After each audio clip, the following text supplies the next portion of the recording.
tratando do corpo físico, a gente verá sobre respiração, sobre movimentos simpáticos do corpo, automáticos.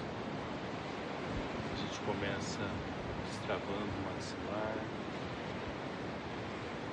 suavizando os ombros, relaxando os ombros, relaxando o abdômen e prestando atenção num dos itens mais importantes que a gente tem: reaprender a respirar, sentir, permitir e se apropriar, se aprofundar na própria respiração.